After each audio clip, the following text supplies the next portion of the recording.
Don't buy that enchilada sauce in a can. I'm gonna show you how to make enchilada sauce that's so fast, so easy. You can double and triple the recipe and it's just plain delicious. So super fast, super easy, like I just said. I've got a pan here on my induction burner. Sorry, it's making a little bit of noise. I don't know whether you can hear it, but I can hear a little buzz. I'm gonna start off with about a tablespoon of grapeseed oil in my pan. And then I'm gonna put in about 2 cups of chopped red onion. So there we go. And I'm gonna stir that around as it softens a little bit. So I'm gonna turn up my heat. And pretty soon I should be hearing a little bit of sizzle. I'm gonna grab a wooden spoon. So I can get it all nice and stirred up. And I'm going to tell you what the rest of my ingredients are while I'm sizzling away right here.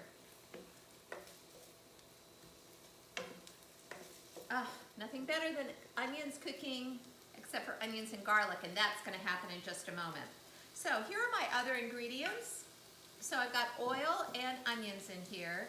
Now what I have are some spices. So I have 4 spices here. I've got chili powder, I've got smoked paprika, I've got cumin, and I've got dried oregano. And I actually have Mexican dried oregano here. You can buy 2 kinds if you go to a fancier a spice store, or if you go to the international market, it's always easy to find Mexican oregano.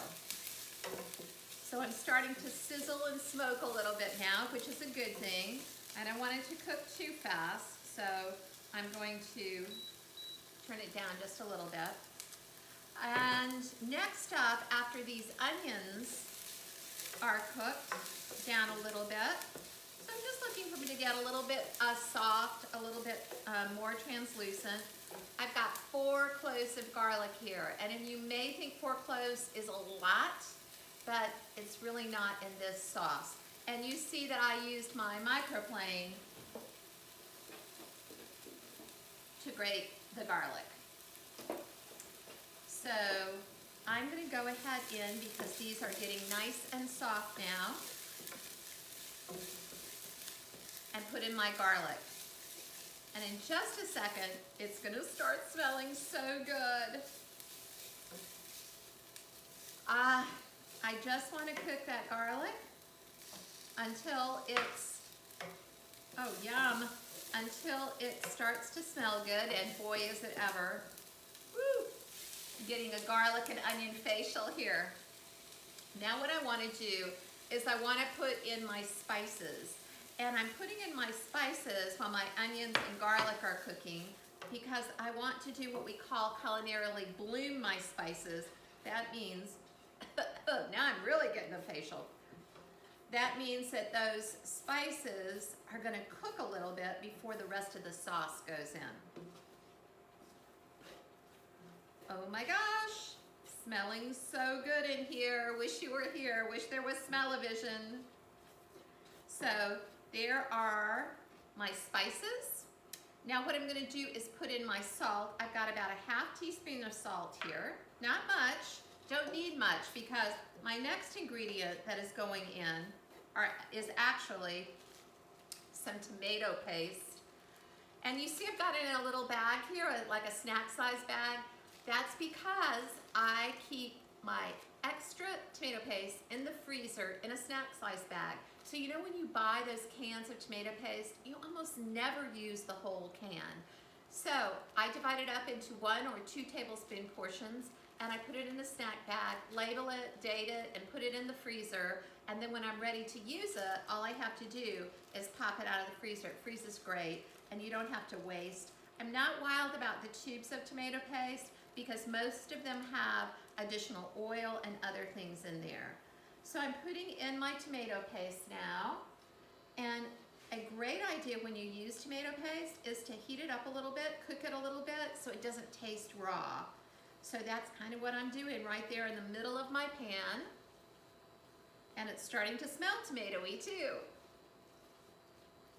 So now that I've got that cooked a little bit, I'm I'm gonna go ahead and add in my 15-ounce can of crushed fire roasted tomatoes. Now you could either use diced or crushed, but I like the crushed because they really break down and it becomes more of what we think of as the enchilada sauce. So I've got the fire roasted tomatoes. They're gonna go in.